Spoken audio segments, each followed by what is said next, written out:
actually see where trends came from. Chinese came to Australia via the UK.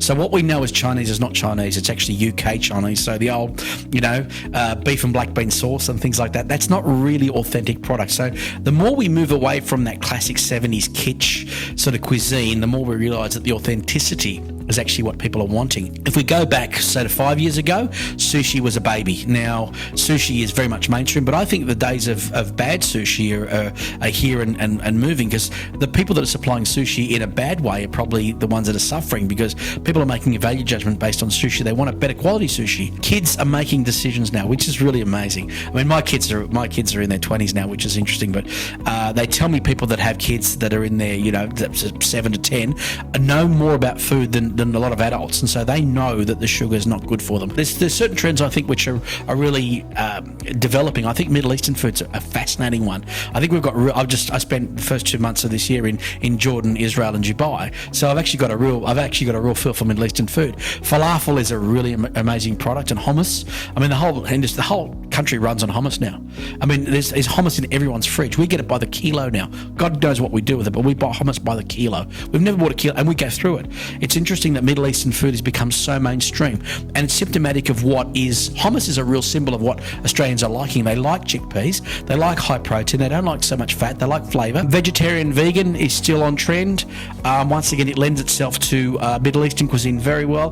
Vegan and vegetarian really sits well with Italian and Indian cuisine, because as Italians and Indians, we grew up in pretty much a poverty sort of mentality, and poverty mentality means that vegetarian and vegan is pretty much everyday cuisine, and meat and chicken and proteins are actually more of the special occasion. I mean, seafood and proteins are very, very expensive, and QSR operators really have to come to terms with the price of proteins, because it's getting out of hand.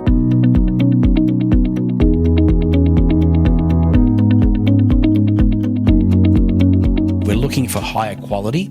We're looking for probably less volume, but higher quality. So unfortunately, if you're in the $15, $20 all-you-can-eat meal market, I think it's a pretty limited market. So back in the old days, we used to look for value for money. Now we look for higher quality.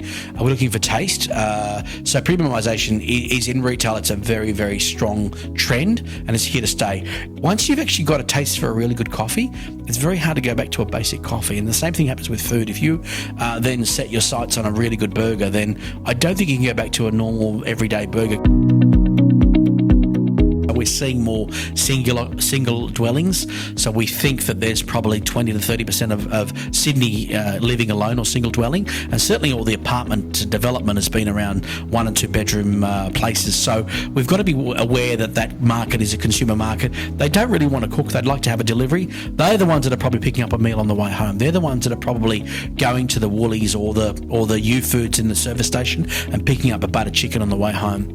If there's any merit in that model, I think that's where the grab is. Supermarkets, Coles, Woolworths, even Aldi are talking about more of the QSR replacement. So Coles and Woolies, if you go to Elizabeth Street in Sydney, you'll see, and I think there's a few in Southern Cross Station as well. In Melbourne, there's all the meal replacement stuff's happening there that you can pick up on your way home. So you either work in the city close to Central, you pick up that meal, you'll either eat it at your desk, or you'll go and take it home. And so all those meal replacements, that Woolworths City store is actually probably more than half of it is all meal replacement stuff. Quinoa meals or rice meals or butter chickens, heat and serve, things like that. A lot of those places we're supplying, Sandhurst is supplying, and a lot of them are coming to terms with the demands of Woolworths and Coles, which are quite onerous as well.